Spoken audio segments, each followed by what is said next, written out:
are not safe in child protective services, and they won't give them back to their loving families because they're making money. This is a legal system that you're going into. And if you don't know the rules, you will be chewed up and spit out. If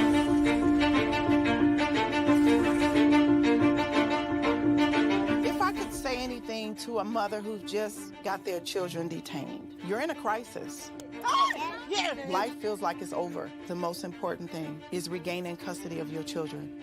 The child welfare system at its core is designed to protect children who need protection, okay? And that's key, is who need protection.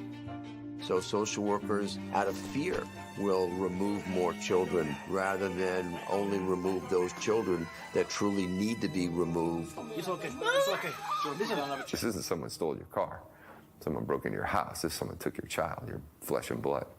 It doesn't say on this order that it was not proven. It says untrue. I immediately knew that, okay, well, this ain't over.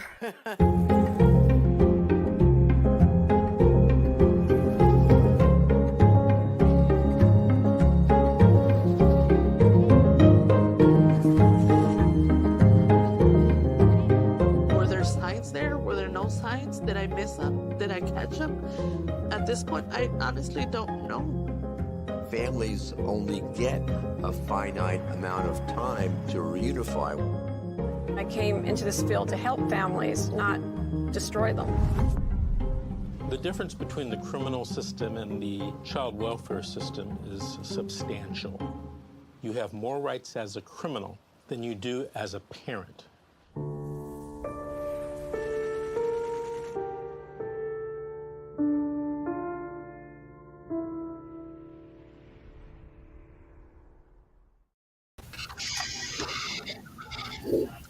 Good morning, everyone. My name is Georgette Truan. I am the co-host for Fight CPS with Ms. G, and I also work for the law office of Mr. Vincent W. Davis.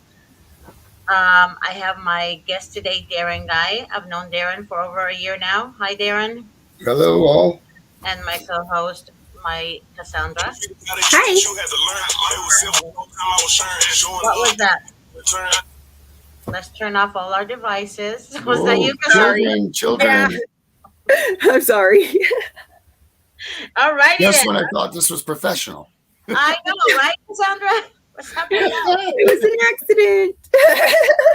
Okay, let's turn off our devices. All right. So there's a few things I want to share with you guys this morning. So you know how it is when you guys have to do, they tell you to go to their psychiatrist to be evaluated or what have you, and say that the court attorney, like they bring him on the stand to testify and what have you. So basically there's a psychiatrist that went on the stand to testify, and she told the judge that the mother had a bond with the child, right?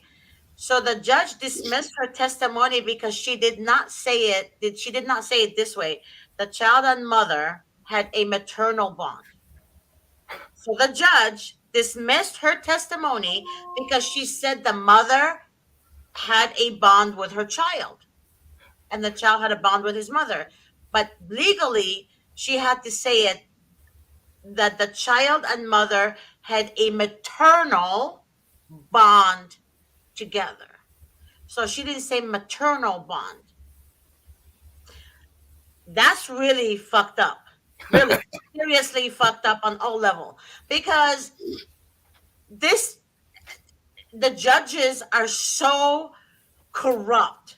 Mm-hmm. Because it's the same meaning, right? But she said it differently. How is she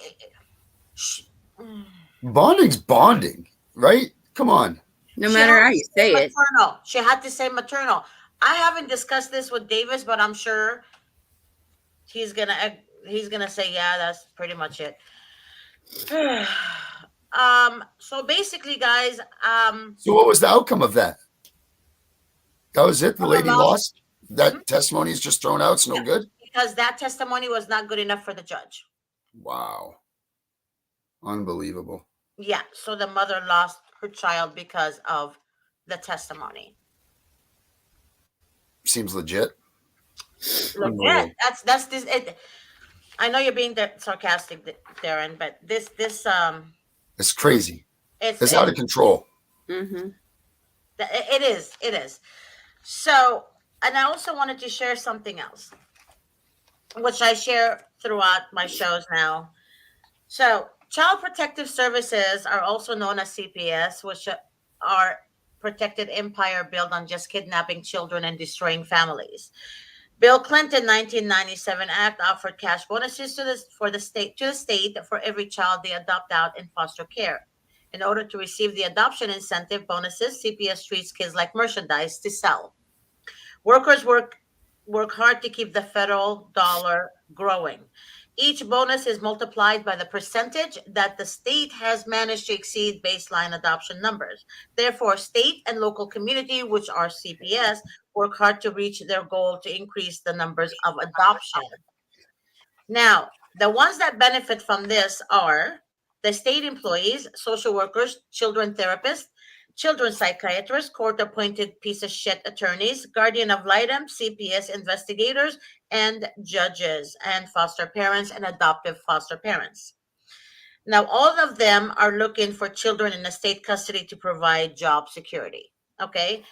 All of these people benefit that I just mentioned from all the incentives. All of them. You know why? Because they have job security. They know that the state is going to have kids all the time, right? They're not gonna go out of business. To them, it's just a business. Mm-hmm. A business. So some doctors, I can't say all, but some doctors will go along with the social worker. They do. They go along with the social worker. If the social worker wants that child to be abused, the doctor is going to say abuse. Because it blows my mind, because an abuser will not take their children to the doctor. Abusers never, ever take their children to a doctor or the hospital. I know this to be true. They don't. And why? Because they don't want to be caught. But an innocent parent who takes their child to the doctor, there is no getting caught. They're concerned about their child. Their main concern is the child. But what do doctors say? Oh, you failed to protect. How in the name of God did the mother fail to protect when the mother took the child to the hospital to begin with? It makes absolutely zero sense. But nothing in the fucking judicial system makes sense. Nothing. Nothing makes sense. They're fucking so corrupt. There is no common sense. There is no such thing as justice. You don't go to court for fucking justice. It's impossible to get justice. It's impossible. It's just disgusting. In Arizona, a child was repeatedly raped. 80% of the body of the child burned has been removed from loving family and placed into foster care. So that child was burned, 80% of her body, and she was raped multiple times by the foster parent.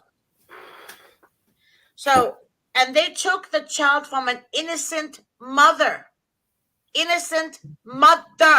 and father, okay?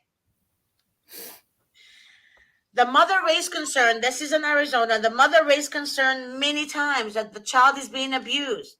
So what did CPS tell her? If you make another complaint, you're not going to see your child again. We're going to remove visitation. Yeah. So they kept her quiet, but she didn't stop. She kept saying, my child is being abused. My child's being abused. And they wouldn't let her take pictures or videos of the abuse. I mean, on the body of the child, when the child would go see her mom. The child is terrified of the foster parent, right? And she's scared. And they still didn't listen to the mother. This is in Arizona, by the way. Even though that son of a bitch was arrested, but what happened to the child?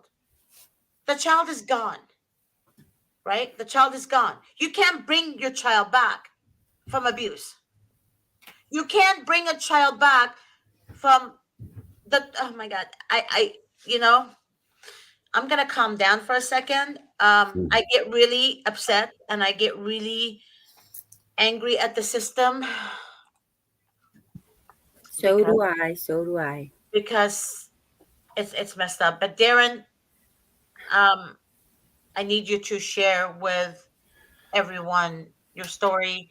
Like I said, I've known you and your wife for a while. We talked a lot, and We do, now and you're great. we Just so you know that you are very much awesome. It's not just a facade for your show. You are an amazing person. thank you Like so much. you've done quite a bit for us, because you know what? No one fucking helps you in this game anyway, unless you have $100,000 in your pocket or you meet the right people. Then you don't stand a chance unless you got balls this big and you want to go after them, which is what we do. That's the only chance you have, because if you don't make any noise, no one's going to listen, and they're just going to sweep you under the steps, or you're crazy. You know, you wear a tinfoil hat. You know, the minute you start talking about corruption with this stuff, they're like, oh, no. Oh yeah, no corruption. You know, you're crazy. You're a drug addict, you know, or the minute you tell anybody that you lost your kid, they shut you out this fast because they don't want to hear it. They're like, you're a piece of shit. You deserve to lose your kid. They don't want to listen. So you're really screwed. Like you're screwed. As soon as you get this becomes your life for no reason. Now, like, don't get me wrong. Obviously, once in a while or whatever, there's something that brought it to the attention of someone, whether it's someone's lies, whether, you know, you slipped up a little bit, but nothing deserves the treatment that they get you. Unless your kid's actually physically in a corner, eating a pile of shit, getting raped over and over, you're damn right, go get them and get them out of that house. Right. But like for our instance, we didn't do shit wrong. You know, like we're just having a damn old good time in life, you know, and these people want to stick their nose in business that it didn't belong, you know, and that's just it. And there's I never realized this, but like I've been putting myself out there. I've been on Twitter. I've been putting out videos and putting out all kinds of stuff. And more you find that it's not shitbags that are losing their kids. It's not at all. It's everybody that's either had no reason whatsoever, or it's people that, you know, they got caught up, they stutter stepped in life for a little bit. And it's not even like a long little bit. It's like, for me, it's, you know, an alleged incident that, you know, is going to go away, but still that's cost me a year without my kid, you know, this going through the scrutiny for a year and a half.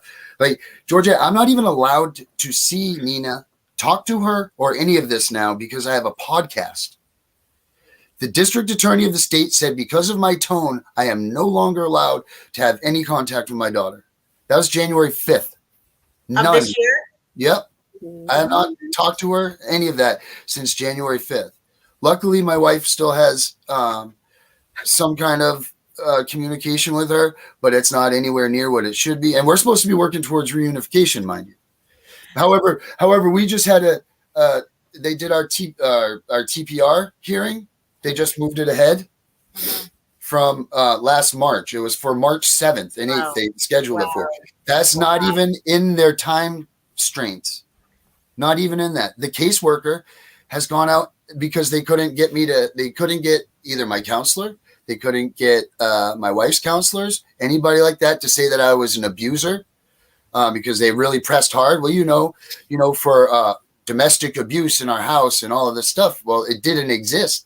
And my wife's strong enough to not let them push through and say that. And our counselors have said it doesn't exist. All these people have said. So our caseworker has gone out on her own she filed an order of harassment against me. And I went and defended myself on that. You would have been proud. I did all right. I didn't win outright, but they were going for criminal charges on this. Mm-hmm. And it's this page right here that they put in front of the judge. Every bit of this is a lie. Every bit of this on there is a lie. Like, and not even a little bit of a lie. We're talking a lot. Huge lies. Yeah. And I was bringing this up to, and you know what? The judge that day, she was very nice. She knew, well, first of all, is an assistant district attorney that's trying your case for Department of Human Services. Are they supposed to be the lawyer to my caseworker who has put these charges of harassment on me by herself? It even says in the paperwork, by herself. But the assistant district attorney that is trying me in my case for CPS was there representing her at the harassment. So it was her, the assistant district attorney, and myself in this trial. I had no attorney. All the district attorneys, all of them, and CPS are in close contact of each other. Oh, of course. They protect so each I was other. at this. So wait, this Darren, is that's a civil court, right? They protect each other, and they actually, I call them the whorehouse for a reason, because they're connected together in every which way. Yeah. District attorneys and social workers, county social workers, are very close. Right. Okay. So we'll get this. It gets better. This is where you've missed out on so much.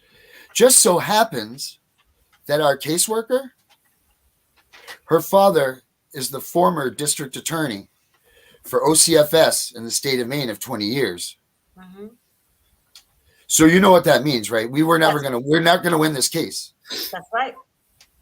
And this is why I've been fighting it. Anytime I make noise, my podcast, I mention nobody's names. The only time I've even mentioned anything about them was I applauded, I guess you will say, because I was making a point just like I am now, saying I don't stand a chance. Her father was this person. Her mother is this person. Never by name, never anything. Man, they hammered me, shut me down, just like that. Boom, it came with the harassment charges. This is Maine. I forgot. Maine, right? This is Maine. Maine. Yeah. Like I've got nothing, nowhere to move. I need to ask Mr. Davis about that part, because I remember somebody told Mr. Davis on the show that social worker told that one parent to bring the funding, like she was trying to get funding, for her case. Yeah. And those social worker found out, and then they told her that she better bring that account down, or else she would never see her kids again. Oh. It's just... So, and she did. She actually brought the account down. She told me, I asked Mr. Davis. Mr. Davis mentioned it in one of his shows. He said they can't do that.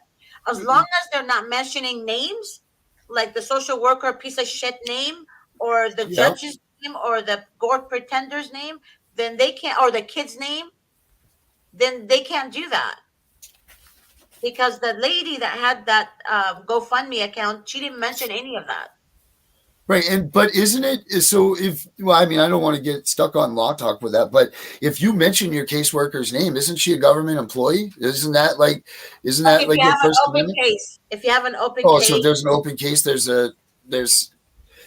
can do that. Well, so the other thing is that you should, I don't know if, honestly, I can't lie and say I know that's the law or not. Right. Mr. Davis recommends that you don't. Right. So if he recommends that you don't, then there's a reason for it. I trust them. So, and then for the past, since I've been visiting my daughter and everything, one of the things we always did is we do art, we draw. Oh, you can't really see it, but we have all kinds of artwork, pictures, all that stuff. We tell stories. Like we're very much get off the TV, even though I do TV and all that stuff, but we're very much like do art. And so this is the one here that made our visit stop. This is the picture that my daughter and I were working on, and you can hear it on my podcast. So what I would do is she would tell the story of, so what she does is she draws each thing and then she tells a story, like this is, for instance, this is George the Worm, and George the Worm does this and goes along. And then, we just tell stories. And that's it. That's all that it is on my podcast with her on there. They said, nope, you're not allowed. You can't have your daughter on the podcast. She's property of the state, so on and so forth. So I went and I dug this out where it says right here in their own visitation policy, it states that a parent can videotape or photograph their child at their visits. Yep. I said, so what about this? That doesn't matter to me. And you know what my public pretender did, right? No. Nothing. He's gone now. I've let him go, and I'm now going about this myself. I don't know if that's the smartest thing or until I can come up with $100,000 from Mr. Davis, but I'm going for this, and because I know what that might help you. Then yes. You know what you can do? I discovered something last night that I'm excited about. Hold that thought, Cassandra. So what you can do, Darren, is you can call me later after the show, and I'm going to discuss maybe like some kind of coaching on your case. Oh, that would be cool. Mr. Davis, because he does have options, coaching and consulting with people. Oh, and he also has consultation options, but it's paid for, obviously. Right. But I really, I'm going to see what I can do because this has been going on for way too long. And the thing what people don't understand when it pertains to state matters, it's a lot of money involved. The court appointed attorneys get paid. They do, but Right. not by you. They get paid more than our attorneys, as a matter of fact. Oh, I I'm found sure. out. They get paid more than private attorneys. And social workers get paid pretty damn well. With all the incentives that their asses get for every child removed, they get paid very well too.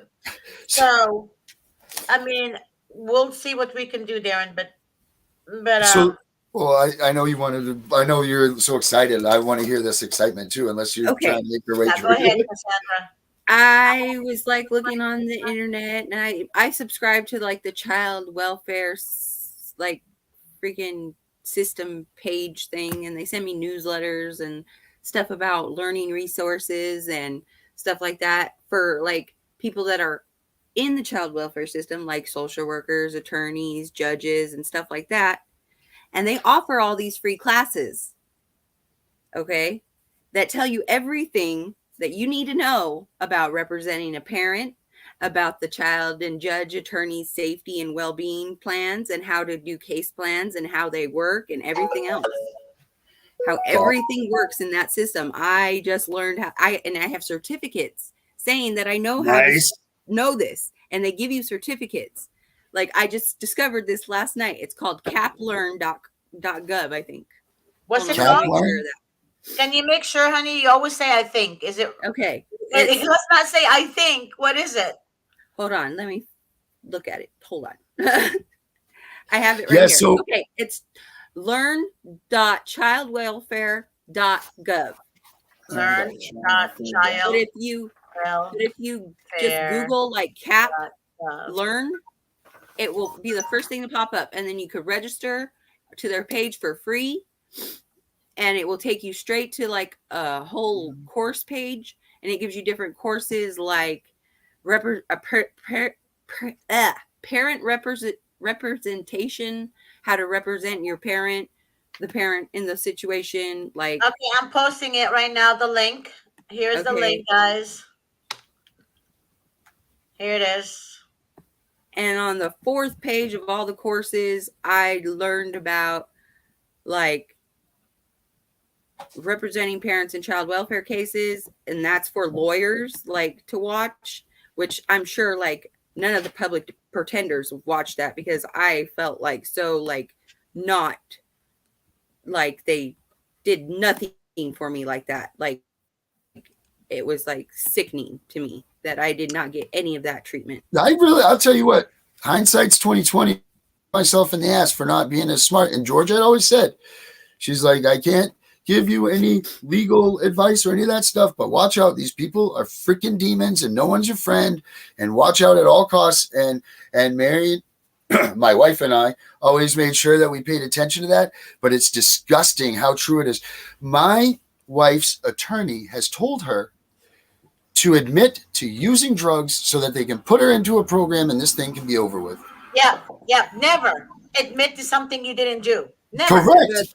Never. The one that really opened my eyes on this website, the course that really opened my eyes a lot to a lot of things that's going to help me so much in my case right now, is the child safety training for judges and attorneys. That lesson right there has told me more about stuff that has not been happening for me or for my visitations or for my case plan. I never got an in-home safety plan put in progress. I never had a case plan that I know about. Like, I have no idea what my case plan is. Right. No idea. Okay, Cassandra is the non-offending parent, Darren, if you don't know that by now, but she's the non-offending parent. She had no idea her kids was removed to begin with. The kids were with the dad, visitation. They were visiting the father. And she's the non-offending parent. She didn't even have reunification services. Like they totally alienated me from the whole case. Yeah. And that's illegal. That's actually fucking illegal. They're supposed to reunify families together, their job. But these motherfuckers don't want to do their job because they make money. They make money. These assholes, social workers, are the most demonic shit on the face of the earth. And the judges actually don't control the courtroom. The social workers do. Yep. The And it says judges it are right wearing in that black fucking. robes, Ooh. but they don't control shit. So my thing is, what is the judge's job in juvenile dependency courts? I read about their job duties, but as I swear on the Holy Bible, there's nothing that pertains to their job duties they do in juvenile dependency. In fact, the social workers might as well just wear a black robe. Yeah, well, they rubber stamp all the time. Children and say, I am the social worker, I am the fucking judge, I am the jury, I am this, I'm that, I'm the police department, I'm CIA, I'm the FBI. I'm here to steal your child. And you can't say shit. I'm going to say this, and I trust it is about as much as I can throw anything. The judge it is in our case, which we've only seen once, which was at the review. Wow. He made it known to everyone. He made it very clear. He actually let me go out and spill out why I hadn't been doing the drug testing because the caseworker had messed with my urine screens, and I could prove that. And, I had gone down the line. And he let me speak for about 23 minutes and just go. He didn't interrupt me or anything. And what he said was just like this. He says, I want everybody in this courtroom to listen very clear. I don't care what you all think or who you think you are. I am the one who will decide the fate of this child. Wait. And Who he said looked that? at us. Who said that? That was our judge in our court case. He looked right at us and he goes, you guys, what better way to shove it in their face than to show them a clean urine screen and do that for them? Otherwise, I want everybody in here to make it known that I am the one that decides this, nobody else. It's up to me. This is exact. We couldn't believe it because when we first went, the first time we went to court, when our caseworker came in, they were applauding her because she's the daughter of the former, the former DA that was there for 20 years, but now is a guardian ad litem and a family law attorney in Maine, big time guy, they're all in this line of the Masonics and all that stuff. That that's the truth there, but they were literally applauding when they're like, oh my gosh, this is her. They're like, oh, this is so great. And they're all clapping. And Mary and I were like, my wife and I were like, this is either really good or really bad. And it turned to be really bad, obviously, because this person is stopping at nothing to make sure that our daughter is taken out, because this is the plan. This is not in her plan to stay where, she's getting that money and she wants to move up. And the only way and they're going to stop at nothing to make sure the new protege of the state is not going to get this case. This is her one and only case. Bet you $1 million. You know what I mean? And this is in it to win it. And what better case to win? Oh, a drug addict that's an armed robber, which is all alleged bullshit lies, that they come and they sweep my kid up like that for no other reasoning. You want to hear something? Do you want to hear something really? I want you to tell me what this means. I didn't even realize this till the other day. We were looking through all this paperwork, and I want you to just tell me what a statement like this means. All right. This is on my, what do they call that? When they originally found me guilty of abuse and neglect. What's the word?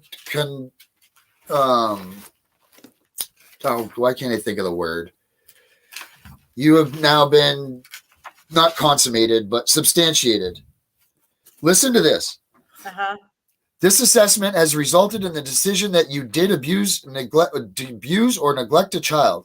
It may be difficult to see in writing very specific information about the facts that led to this decision. Wait a minute. So this is such an open and shut decision for you to steal my case, and I'm overwhelmingly an abuser, that you are literally writing down that you don't think you're going to be able to write it down to prove that I'm that person? It makes no sense. Right. How does it? But then they find me on the highest level of substantiation. But it will be difficult to see in writing very specific information about the facts, because there's no freaking information. There's no facts. But Darren, substantiation means back up, bear out, justify, vindicate, validate, verify, authenticate, confirm, endorse, give. Basically, what it is to provide evidence to support or prove the truth. So they're not providing evidence to support anything that they're saying. Right. Against you. Nothing. A social worker can say, "Hey, Cassandra, you robbed Bank of America last year, right?" Cassandra didn't rob Bank of America.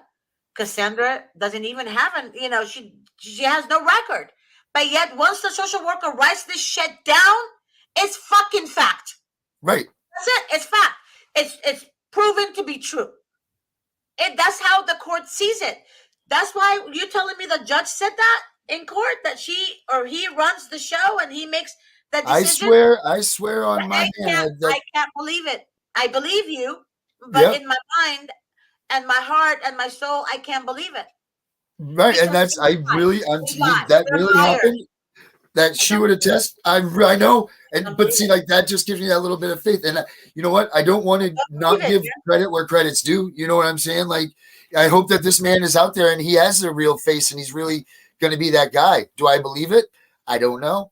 No, it's like playing bad cop, good cop. Right. And I don't believe it. I really believe that the judges do let the social workers run the show. There are so many judges, there's judges in LA. All of them. They don't run the court. They don't. Yeah. What do they call it? Rubber stamping, right? Because they just go in the court. They get like when they get the preliminary protection order, even though it says the judge's name, that doesn't mean the judge really heard it, because they're given a certain leeway, right? Of how much they can do. So like the caseworker can just go into the courtroom, not even have to go to the courtroom, right? Just to the clerk. And they say, I think that Darren's doing this. And they're like, okay. And then they sign for the judge or whatever. Or someone does. The judge never even hears this. The judge says, okay, okay, here's an order. Or what do you think we should do? Judges do say this. I've heard hearings where judges tell the workers, okay, well, what should be done? What should we do? I kid you not, Darren.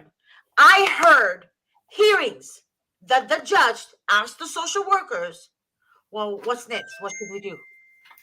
Well, Your Honor, we should do this. We should do that. What? It makes no sense. It makes no sense. And I'm like, it makes... Right. Well, get this. So now my other fight's been this. I don't pay anymore. I really don't. My other argument is this. That I am now more qualified than most judges now. That's awesome. That's good stuff. I'm going to take that. I'm going to do that as well after I'm off of this. I'm going to spend my day getting some certificates. That whole, I spent all night. I was up all night doing those classes. Like, yeah, you look tired. I'm so tired. I worked all day yesterday.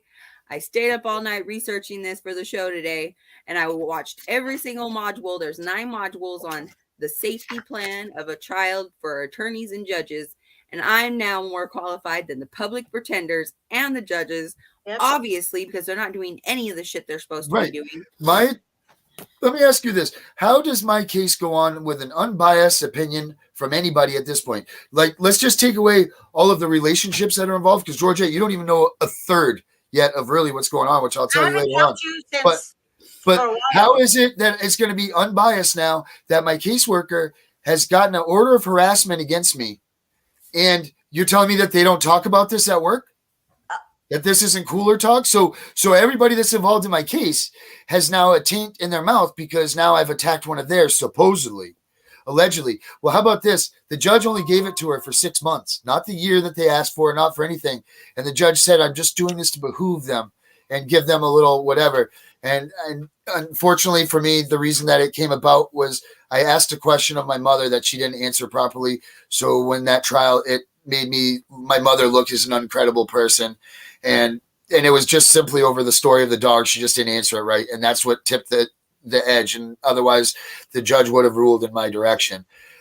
So, I mean, I don't know. I'm not a trial lawyer. My mom's not a trial person. You know what I mean? But nonetheless, how do we continue on now? Because why can this person lead the investigation with my daughter? Reunification is what the judge has ordered. Now, I can't deal with this person. I cannot be on Department of Human Services property. I can't be involved in their buildings. I can't be around any of this stuff. So how does that go for what the judge has said is reunification? And how is this going to be fair to me in an unbiased position? Not to mention that this is the daughter of a former district attorney of 20 years for OCFS, and the district attorney now is the one that, came up behind him. And the guardian litem that we have is partners with, I don't know, maybe the one that is him. And all of these people are all intertwined with my caseworker, which I can't speak of because there's a restraining order on me. So tell me how this happens. I would actually, like I said, I would like to speak further about your case, but you do have a good civil case, because I've known you for a very long time, you and your wife, and like I said, you have a good case.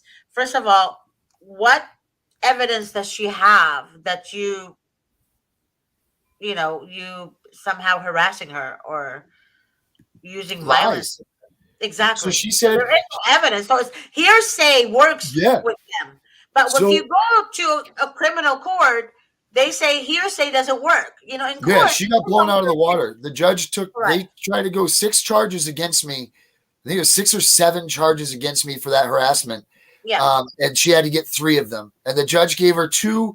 She gave her because I listed her parents in the podcast, but I didn't list their names, and I couldn't remember if I did that or not. I didn't, but the judge said by me mentioning them by name in the podcast, that was a show of, it could be a show of me using, like being threatening or whatever. And then the thing that threw it was my dog. She said that my dog, I told my dog to attack her. My dog's a very good dog. She listens very well, but she's a very aggressive dog. Okay. So when my mom was on the stand, I said, Mom, last question, because I said, if I told Karma, because I can say my dog's name, right? If I told Karma to sick someone, what would she do? And my mom, in fear of her response, she said, oh, she would probably just run over and, wag her tail. But I had just spent 5 minutes building up the dog being aggressive, a very good dog that listens. And she, she's a guard dog, and that's what tipped the judge, because she's like, now your mom just said this. You're telling me your dog's aggressive, and your dog would listen to you, and it's an aggressive dog. But now your mom's just saying if you told the dog to sick someone, it would just lick that. Now this makes this a malicious comment to your caseworker by saying, go ahead, dog, sick her. It never happened. That's not the way it's said. I said, as much as I want to let this dog go and attack you, I'm not going to do that, and I'm going to go outside and hold the dog. That's exactly what happened. And I'll stand by that 1,000%. And I went out there and I held on to the dog when she went by. That's what was said. But she said, because I said, tell the dog to sick her, then that was how she got the order of harassment. Those are the 2 things that they got against me that made it so that she could get her order of harassment. Wow.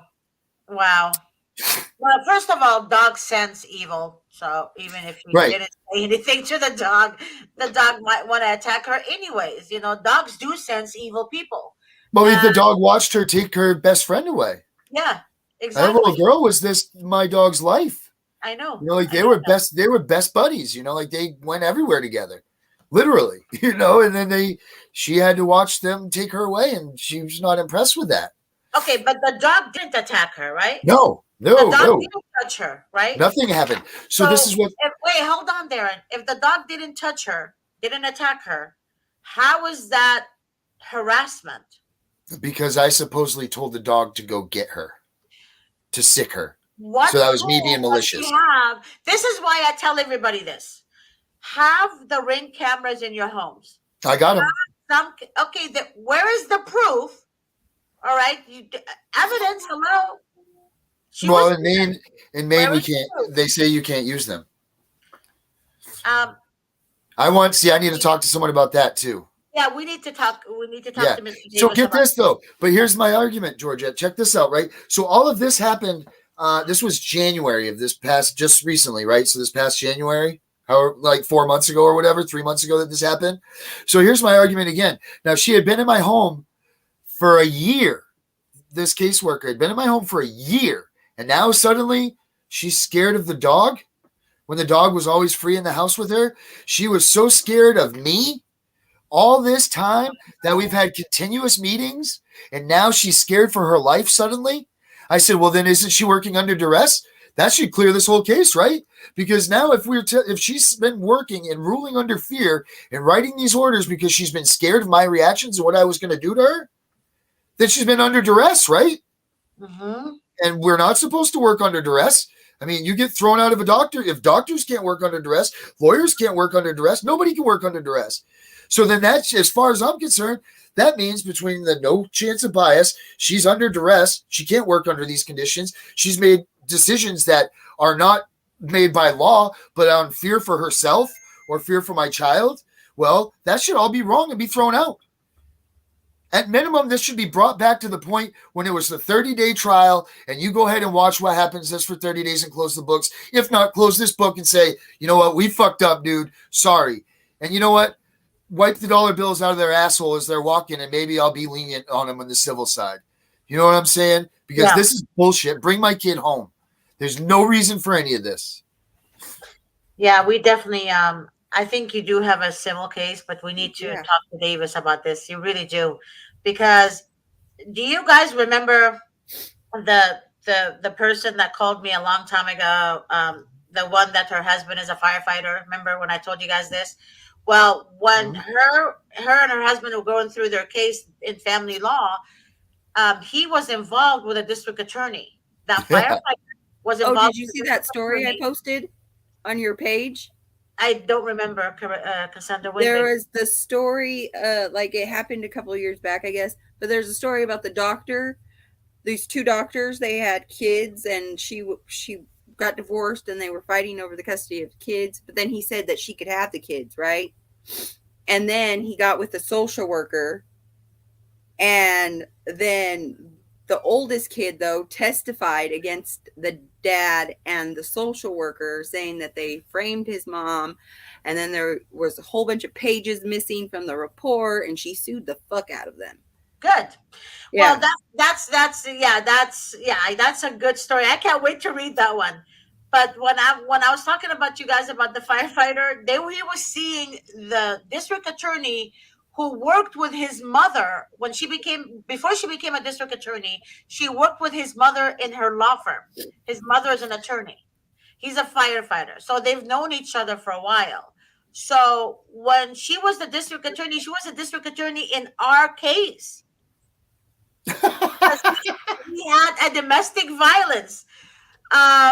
So basically, it's like that's what the mother was saying. She was a district attorney in her case. So with the domestic violence or what have you, it was so weird because the mother was telling me all along, Georgette, he literally told her that he's untouchable. And he literally told her before they got divorced that he is seeing he's going to be with somebody powerful that will destroy her, right? So she was like, just put yourself in my shoes. How would you feel? You know, I said, I would feel threatened. I would feel horrible. Then she said, Georgette, on top of that, that district attorney was literally protecting him from the police, from the sheriff department, from any crime. But yet she told his children that love their mother that she has nothing to do with it. So she coached the children that she didn't have anything to do with the children, with them and their mom's case, right? Then on top of that, she became a judge after he married her, which is a few months after their divorce. She became a judge. Wow. So that's fine, right? That's okay.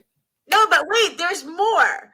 So the mother found out that him and her didn't work out very well, so they were separated. Oh. Right? Then she calls me and she said, once I served him, then he reconciled with his wife. They were separated for like a year and a half or two. She was living in her house and he was living in his house. And then once the mother tried to do something to reunify with her kids again, in family court, they reconciled together. Get it? So he's using her. He's literally. So wait, at the end, they got back. The original couple got back together. They got back together because he needs her. So he has her on like a back burner, kind of like on the side, like in the corner, and he shows her affection when he needs her.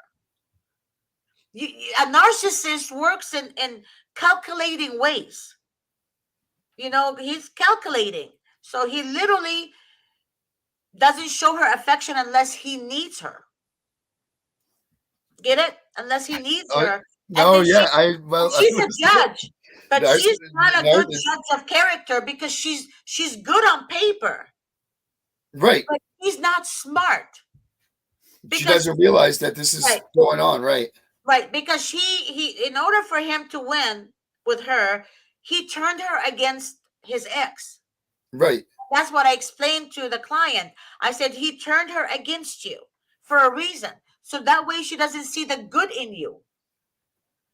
He wants her to know that there's bad in you. Right, the baggage, yeah. So then when she's all done, he spits her out and then they go back the other way and they're all okay with this. And the kids don't believe it. Some people, how are some people so... She told me that her kids know something is not right. However, they're putting in their head that they know the judges in family law court, so they're coaching the father coached the kids to lie to the reporter in family law court, to lie because how are they getting away with lying? How is this like? It's so big. It's such a problem. It's all these cases. How is it not like? How is this not just coming out now and just okay? Enough's enough. Like enough of these lies because it's a big business, right? That's the only answer that it possibly can be. You know what else? Get this. So Maine just rolled out this nice little red carpet package, right? For benefits, for more funds for the caseworkers that now fall into the federal mandates and the guidelines. You know, they get a nice little bonus check and everything. Right. And then also the families that take on children from substance abuse cases, which are 50%. 50% of the main cases in DHS are from substance abuse families. And let me tell you something, not from houses that are getting blown up with 50,000 kilos of cocaine in it. We're talking about regular everyday people that, you know, have a couple extra pills in their cabinet or something along those lines. It's not anywhere near what they're. Anyway, get this. The Congress guy that put that through, the Maine State House Representatives that brought this up, best friends with my family that has my daughter. Oh my God, Darren. Oh my God. Why am I surprised? I'm not surprised. I'm just not surprised. It's all connected. When I tell you guys it's called our house, they're fucking connected. They're connected. Isn't that crazy? I'm telling you. This is so shit. I think that she was supposed to listen. So when they came and they took her on April 21st on that second thing, they said that they came and took her because I wasn't capable and I wasn't responsible enough to be, for her, which the American with Disabilities are going to be involved with that one. Mark my words. Because I was in treatment, I was in a program, I'm in recovery, all that stuff at that point. And then that's when they had come and taken the baby. Well, they also said that, my wife's mom had some head problems because that's where she went. The baby went right with her and our oldest daughter, the 23-year-old. But then miraculously on the 21st, we get a letter out of the blue that we have no clue why we got this or whatever. It says the Maine Department of Health and Human Services, Office of Child and Family Services, has completed the investigation regarding your unlicensed foster home. The evidence obtained during the course of this investigation did not support the allegations of abuse and or neglect to your child in your care. A copy of this report will be forwarded to the foster home licensing for their review and appropriate action. If you have any questions in regard to this letter, please contact me below. No one says, okay. No one knows what that's about. They won't give me an answer. I asked my caseworker. I'm like, doesn't this null and void all the bullshit? And should now this not get our kid home? They said this investigation. And still, a year later, we don't have our child. Why? Wait. Hey, Darren, I need you to text me a copy of that. Do you have like a scanner on your phone? Just later after the show. I'll send you all of them. I'll send it to you. That one, no, not all of them. I just want that paper. Yeah. Don't I'll send you that one. Darren, just that paper. Yep. because I would like to look at it because this is. I'm gonna read this. Janina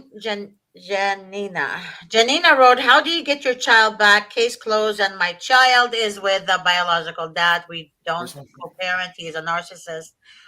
Well, Janina, unfortunately,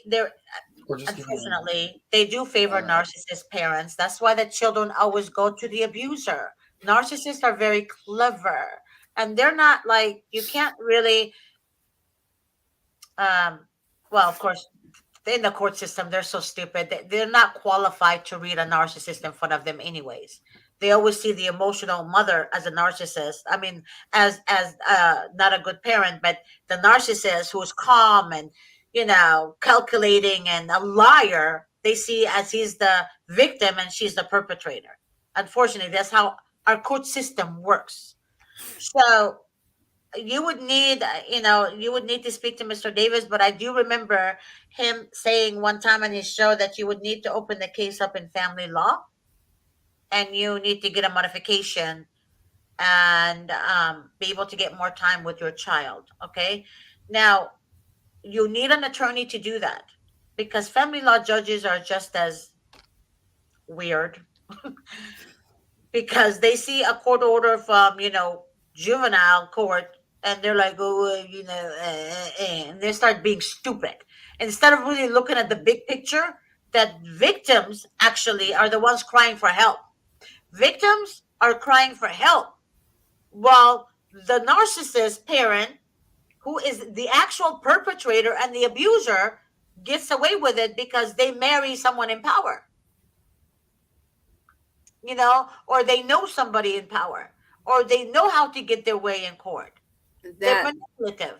That story that I was telling you about is it's a perfect example of what you are always talking about, like always saying that, like it says right there, it says Department of Child Services falsified evidence and persecuting and testimonies to perjury testimonies to justify removing the doctor's 4 children from her care with the placement of the father who had a domestic violence history. Yep. And she filed a lawsuit against them and won, thank God, because that's freaking bullshit. Yep. But because he married or he was dating or something, a social worker, the social worker on their case. Yep. But you know what's so funny? The mother I was telling you about that was married to the firefighter, she mentioned that in court, in family law court. And she said that it's corruption, that his wife was the district attorney and who became a judge, right? And all of a sudden, the mother lost custody of her children to him with all the connection that he had, but the judge didn't care. The judge in family law didn't care at the time. The mother appealed it, but guess what? She lost the appeal. Because state judges protect each other. What she should have done, she would have taken it to federal. She should have taken it to the federal level. So how do you do that? How do you get out of the state court? Well, that's something you and I will need to talk to Mr. Davis about. It depends a lot. He needs to review your case, Darren. He doesn't know anything about your case. Right. And Mr. Davis, he's a great civil attorney. When it comes to suing them, he's the best. He just knows the laws very well when it pertains to your rights. And again, that's why I said, text me that piece of paper that we just talked about not that long ago. I would like to look at it myself as well. Yep. And we'll go from there because these questions you need to ask a civil attorney. He's been doing this for years, Darren. You know that, right? Because when you get out of the lower level of court and go to the federal courts, then it becomes clear and convincing evidence. Correct? Like there's no more preponderance, right? Now they have to actually prove their case, correct? Against you or supposed to, right? In a perfect world. In a perfect world, they're supposed to. But what I'm saying is, but they set rules in place to violate that too. Look, there's a new rule. There's a new law. It's for relative placement, right? Nancy Skinner laws. Governor Newsom signed it January 1st of 2022. So where it states that the social workers are supposed to place children with family members first, right? Even if the family member had a criminal history from decades ago, they cannot hold against them. Yes. So that's the new law. However, they're telling people, because I've been sharing this on my relatives fight CPS shows, they're telling people that, oh, there is no such law. There is no such law. It's the fucking law. And the social workers are so dumb. I swear on the Holy Bible, these people barely graduated. I kid you not. They're scumbags. I bet you anything they paid people to take the test for them, exams for them. I am 100% certain. There's no way they can be book smart. They have to be stupid. Underneath all that material shit they wear, they're stupid. How could you say there is no such law when the law does exist? Right? And then is that a everybody law? That's like a national. That's like a federal, like Supreme Court, all that good business. Come out law. That's not just a state law, right? That's California. That's in California. That's California. Yeah. Governor Newsom signed that. So I don't know if it's, I mean, it should be a state law. I mean, it should be all over.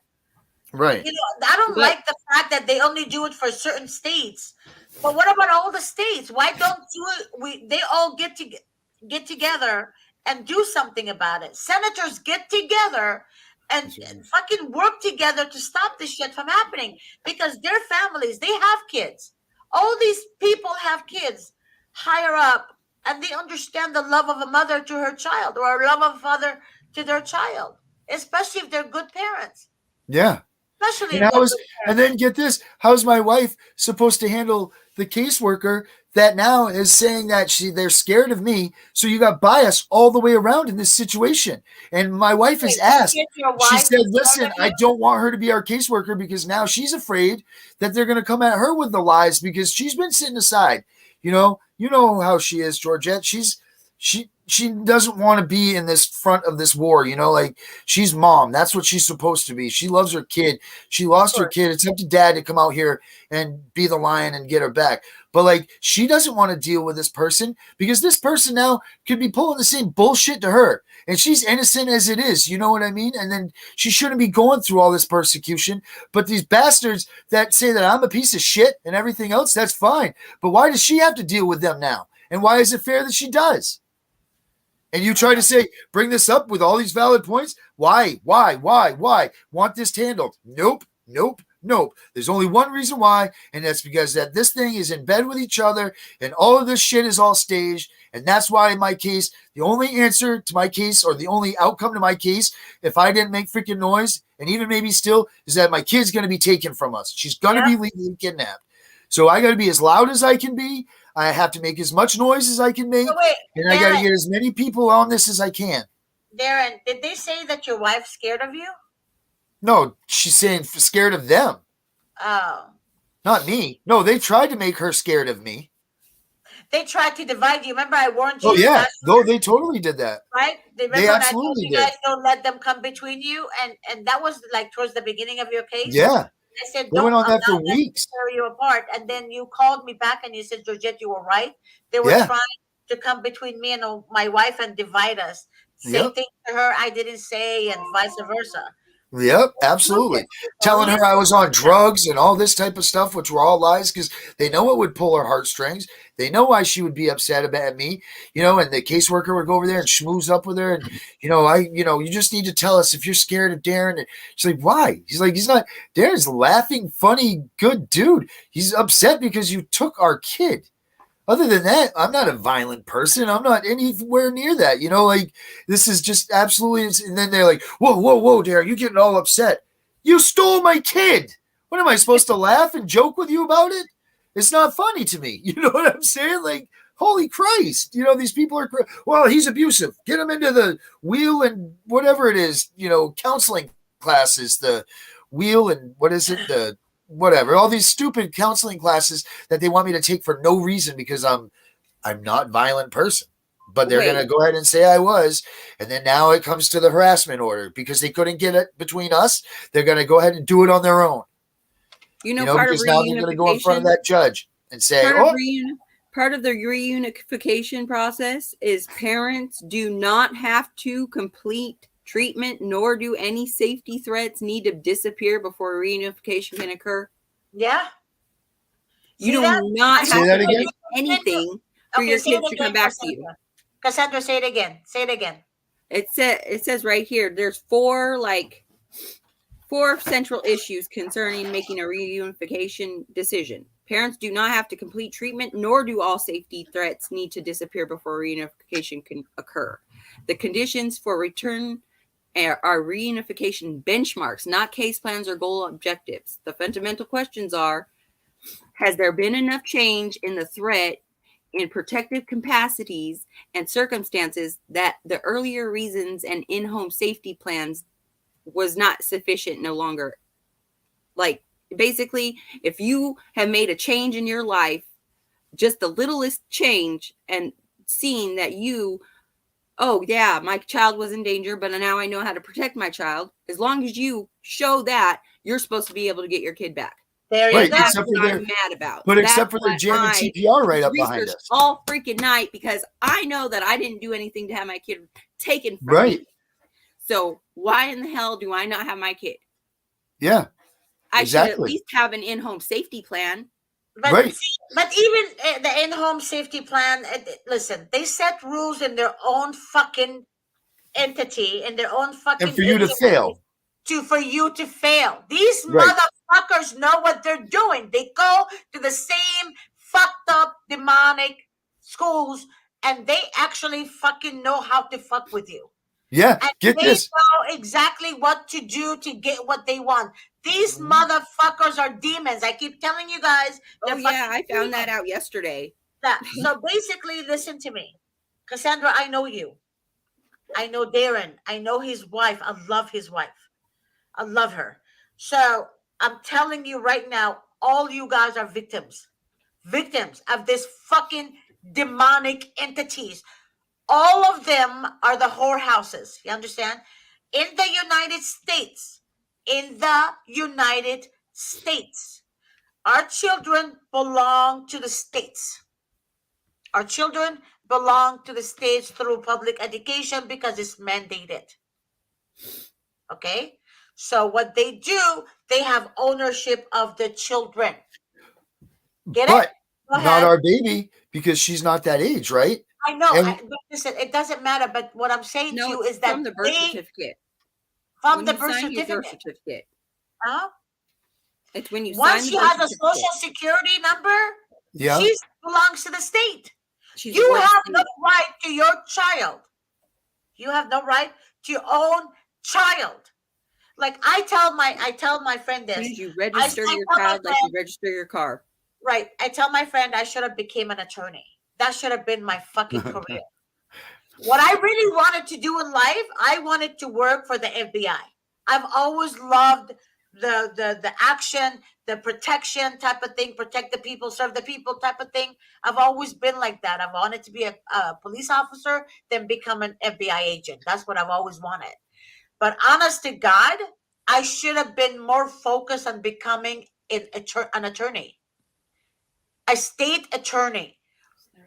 Understand federal laws and fight for people's rights because people need somebody on their side. However, one time I was talking to Vincent and I asked him, I said, Vincent, how can we help people pro bono? He told me one time, he said, Georgette, even the pro bono attorneys, the court-appointed attorneys are not pro bono. They get paid.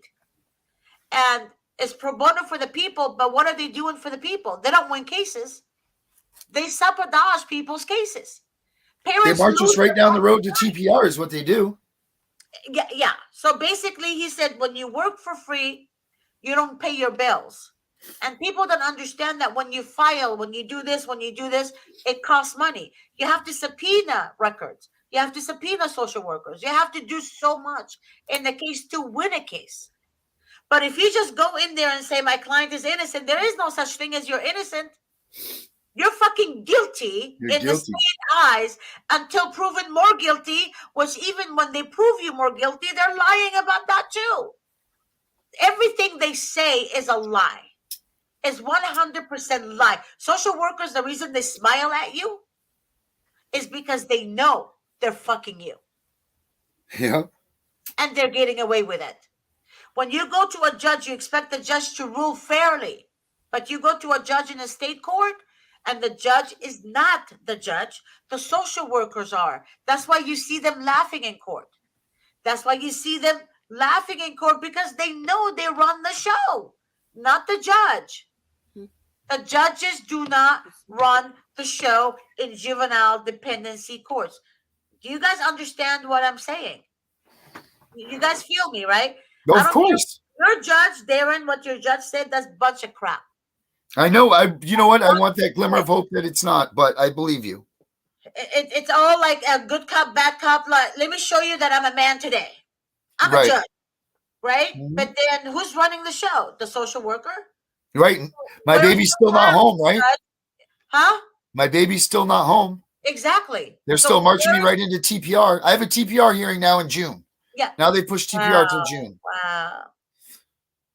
Because they said that we haven't gone, done enough. We've done everything that they've asked. Short of the urine screens, which I just went again recently, right? Because I said, fine, I'll do this again. Now I never went. Now this time it's disappeared. I was never at the office. They said I skipped it, the whole 9. So the last time I have paperwork on both of these. So they're trying to pull funny stuff again. I've told them no more, enough. But everything else is done, and I've also found the rules that says that urine screens alone in the state of Maine anyway, those can't be the primary reason for determining termination of rights or visitations. You can't solely do that based on those. I go to my counseling twice a week. I go to NA meetings. I do all of these things that I shouldn't do, but I do it anyway because it is better for me to go to these meetings, and I'm getting to know a lot more people that are in this situation that I'll be able to help down the road, because that's where I see myself going with all of this. I mean, obviously, first and foremost is get my baby home. But I mean, there's a lot of people out there that aren't as strong as me and my wife, and I want to help these people because there's too many people that I run over, and they but need. You have to be careful with that. Oh yeah, of course, because you can't spend your life doing free things. No. It's not even about free. You guys have to be careful with all these people that think they understand the law, because it depends on your case. People, you have to understand it. To win a case, you have to review a case. Attorneys, especially attorneys, oh my God. I'll give you an example. Attorney Jennifer Annie in our office, I love her. She's a state attorney. She's a juvenile dependency attorney. This woman, I kid you not, works on cases until 3:30 in the morning. I kid you not. She will call me like, Georgette, I need this. I need this, because she's working on a case for a hearing coming up, right? And people don't understand that it's you have to be able to understand the strategy in a case by reviewing the case carefully. You literally have to read line by line, the whole full line, not just skip, between the lines. It's very important. And people think like people advocate. For example, I had a client that called me yesterday and she said, oh, the advocate was helping me and I lost my kids. I'm like, the advocates are not attorneys. Right. They're not attorneys. I am not going to go to a freaking heart doctor I'm not going to go to a foot doctor for my heart condition. My heart, yeah. You guys have to understand. People don't understand. You might think you know the law. You can read that you know the law, but still, you don't know it, and you don't know the trickery and the strategy that is required to win a case. So I don't care who you are. I speak my mind. Everyone knows this about me. You can be an advocate, child advocate, but if you fucking make money from this shit and you mislead people, then you're you're a piece of shit. You're a piece of shit. I don't care who you are, but if you have like your Cash App on child advocate page, then you're full of shit. Yeah. If you tell people you go to court and comfort them and all this bullshit and start making money off of that, and you're not an attorney, you're a bunch of piece of shit. All of you. Because either you're a child advocate, you help them, that's best of your ability. But when it comes to legal matters, you're not an attorney to give legal advice. Right, of course. Yeah, absolutely. You're not. So you have And there's to a lot of shenanigans. There's a lot of people out there that are doing that, trying to, oh, we'll do this paperwork for you, and and you just pay us this money, or we'll do this, and no, absolutely not. Like I said, what's your thought on that? Like if you go to that website and you go to the how to represent a parent, and it's a class for lawyers, how to represent a parent, it tells you all this. It tells you that, they're going to look at you as a bad person right off the bat. Yep. And then it tells the lawyer how to represent you and how to make you look better to the court. So that way it helps you. Yep. It tells you how to represent yourself, basically. Basically, you can't okay, listen to me. That website shows you how to represent yourself in a state court. Okay? I don't know about other states, but judges usually don't allow you to represent yourself. They don't even allow you to speak. They don't want you to speak. It's like they keep you silent. So many parents, like on Zoom court hearings, they're muted. They cannot talk. They cannot defend themselves. They're muted. So you guys have to understand, when it comes to state matters, you cannot just say, I'm going to represent myself. I'm not saying that. I'm just saying, like, it shows you how to. No, I get you. But I want people to understand what you're trying to say. You're not saying go represent yourself. But it's just giving you those tools to be aware of. Yeah. Like, hey, look I can see that, okay, this, what you're looking at and how to look at it and what to look out for, and to, that way if your public pretender or whatever doesn't see something, maybe you can say, hey, but there's this, bud, or, something along those lines, Basically telling, you could also give advice to your own public pretender. Be like, this is what you're missing. This is what you need to do because you're not doing it. Hey, Darren, put your phone on silent. Yeah, sorry about that. I thought I did. I told you that already, remember? So what you guys need to understand, you can make your court-appointed attorney work for you if you know how to use him or her in the right way, effectively.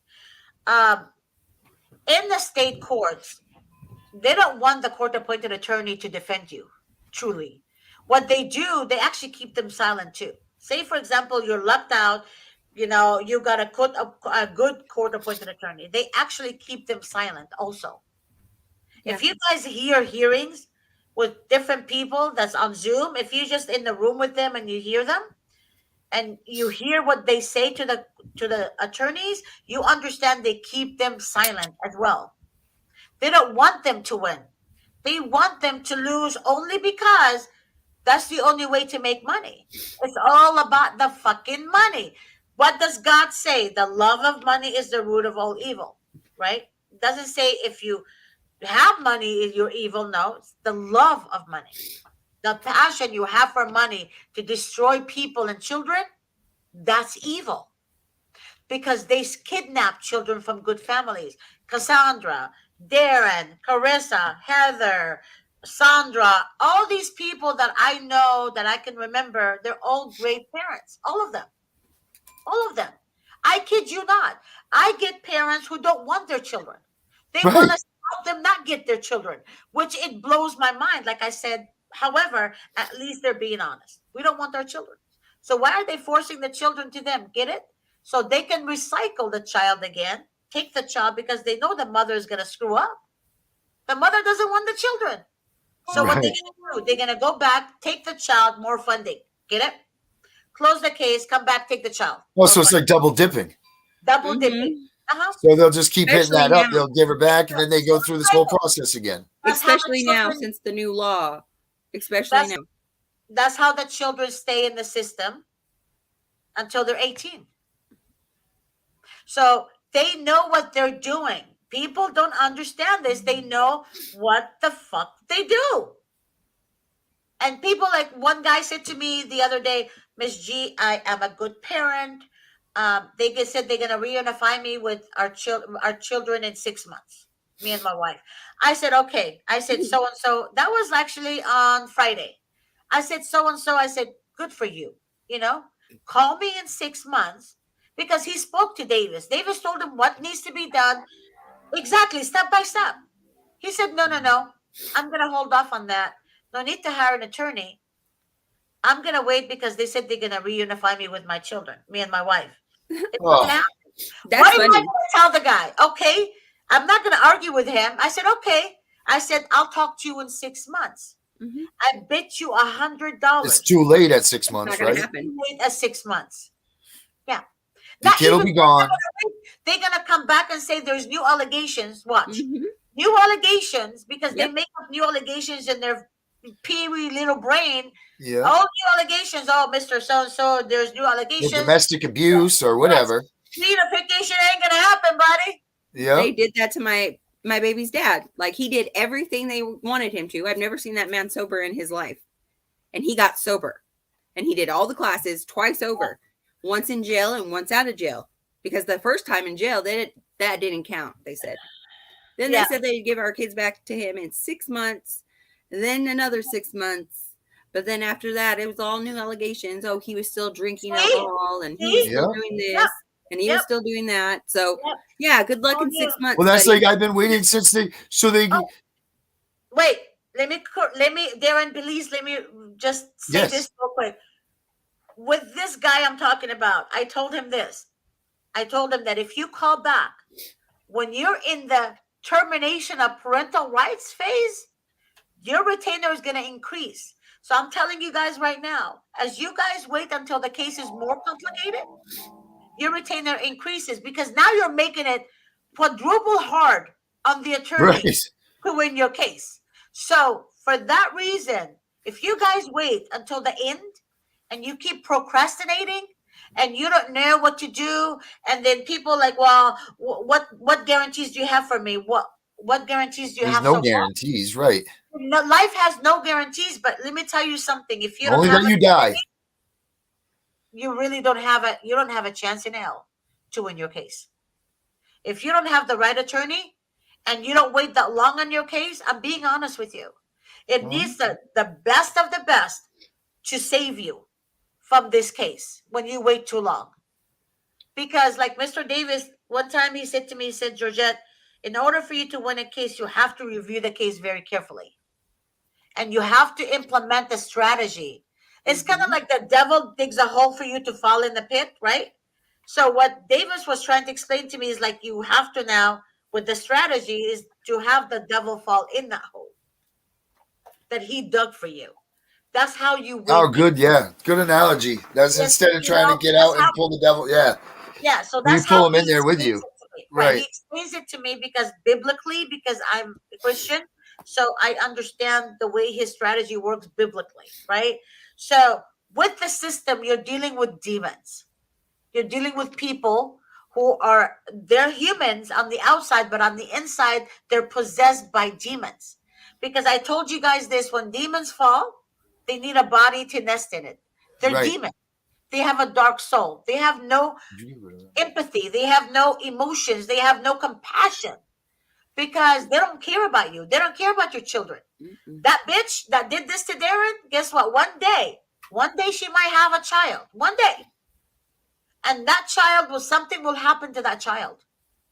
That day, when that happens, she's going to remember the moment that she stole each and every child from their parent. When she loses that one child, God knows to what, I don't know.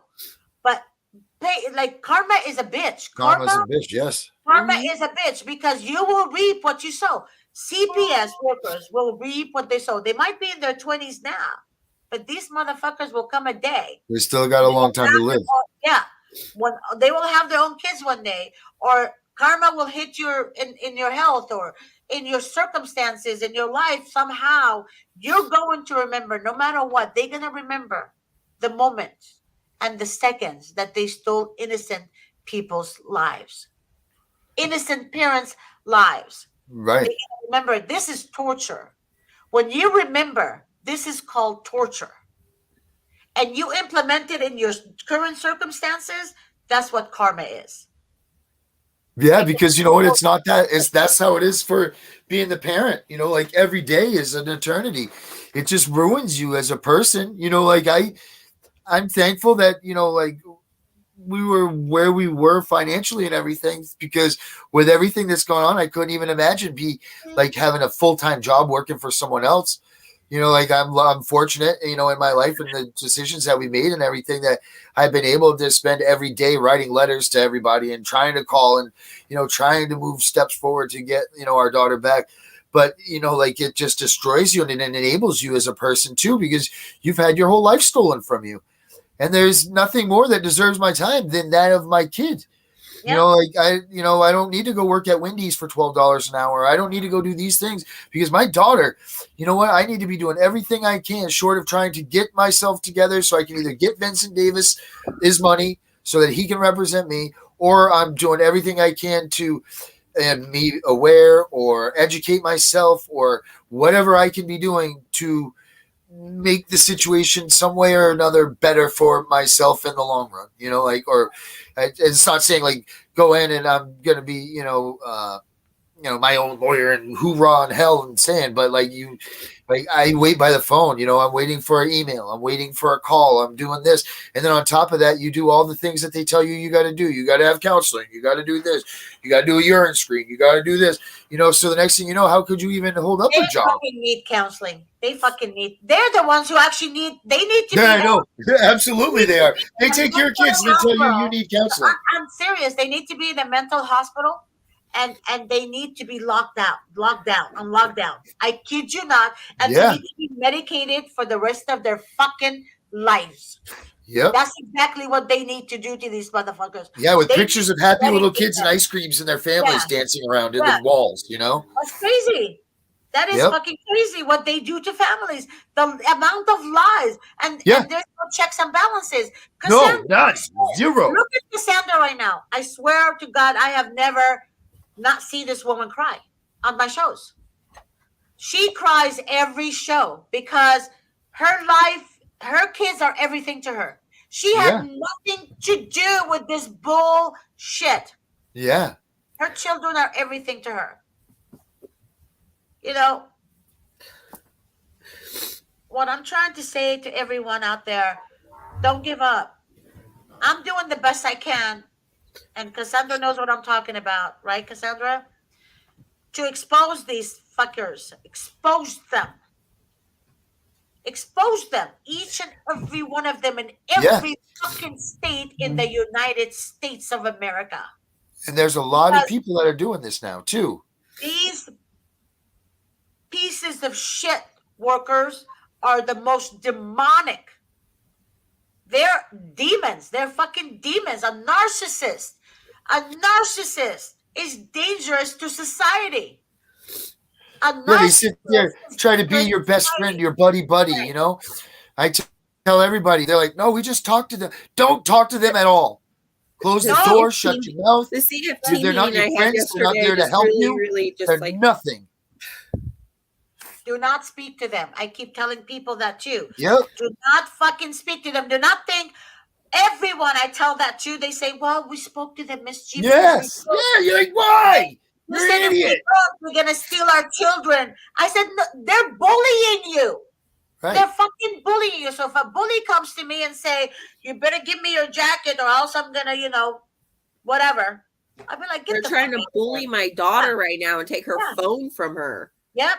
And they're doing that. Well, what do you think a narcissist does? The narcissist parent I was telling you about, the firefighter, right? They actually keep their kids silent by bullying them. Yeah. And kids are scared. See what they're doing to you, to your own daughter. That's why I told you. And I know her rights because I freaking. How old is your daughter? I took another class. For foster youth abundance person. The little certificate. I got a certificate for that because I know all the rights and prudent parent standards and everything. Like I know everything these stupid idiots freaking know now. Yeah. Like I could be fucking one of those stupid idiots, and I don't want to be, but I know what the fuck my kid has the rights to have. Yeah.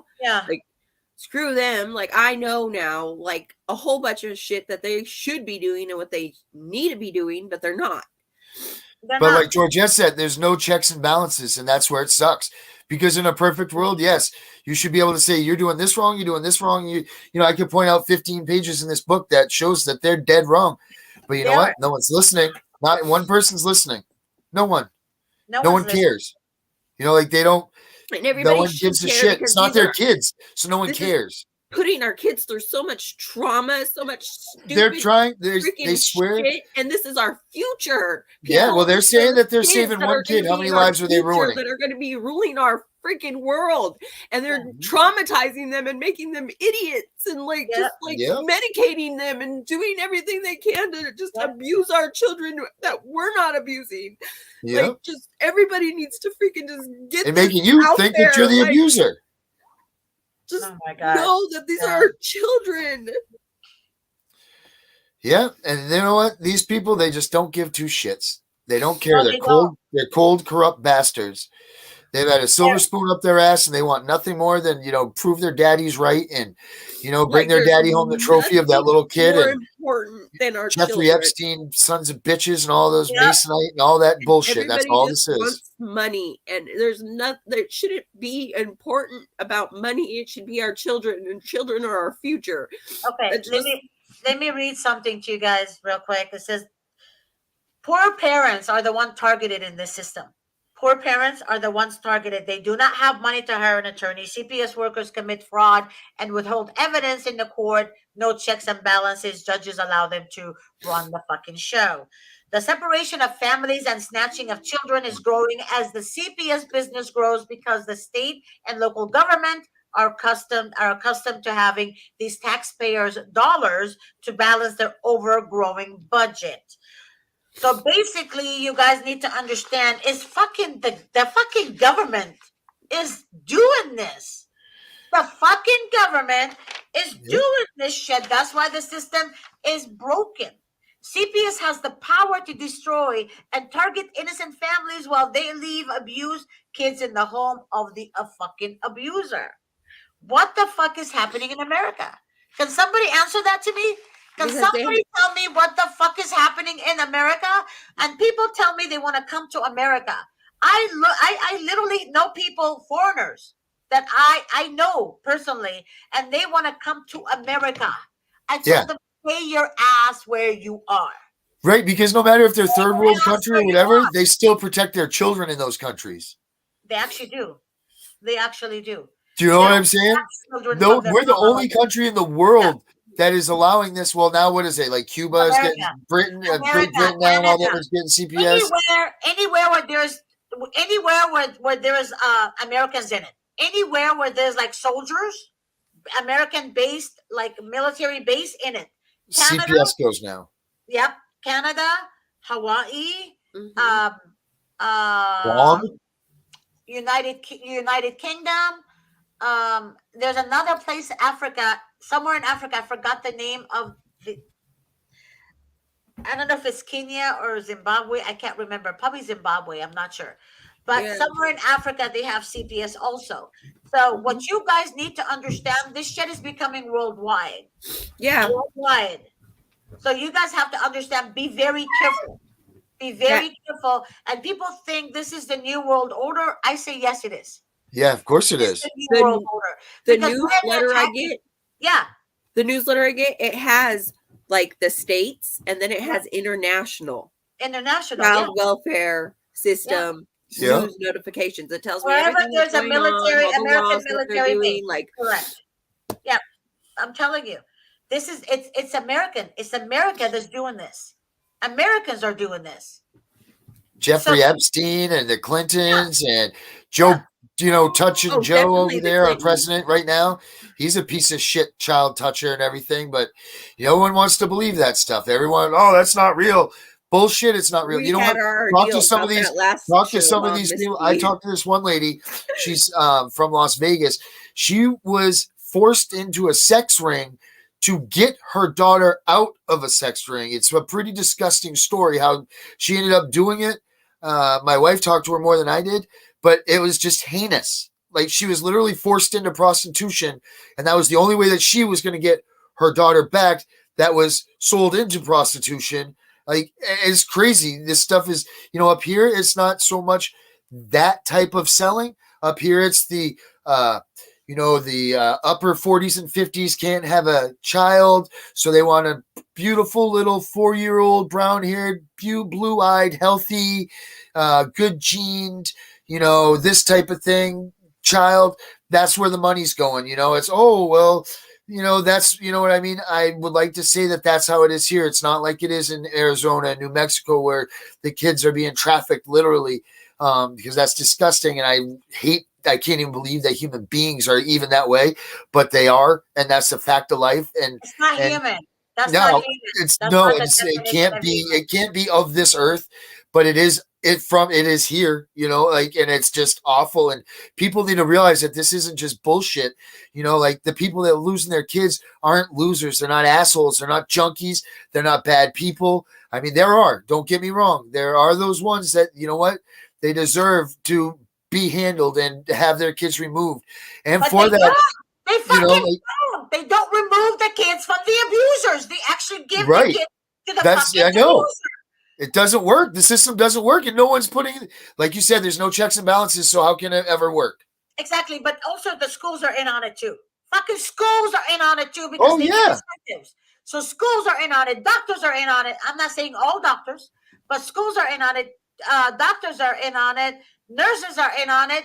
Fucking nurses take babies because they can't have a child or their sister can't have a child. And then guess what? There's a beautiful baby that was born. They call DHS. CPS becomes involved in the hospital and say that this happened. And then they take the baby. These people that lose their babies at 2 or 3, they don't even realize that baby was picked out the day it came out in that fucking hospital. Yeah, it was already done. That first time CPS came and said, oh, hey, let me make sure the car seat works on that little baby before you bring it home. You've already been made. It's already happened, and you just don't realize it. When they come in to do that, the little check on let's make sure that, the car seat's just right on them. We're just doing you a service. Bullshit.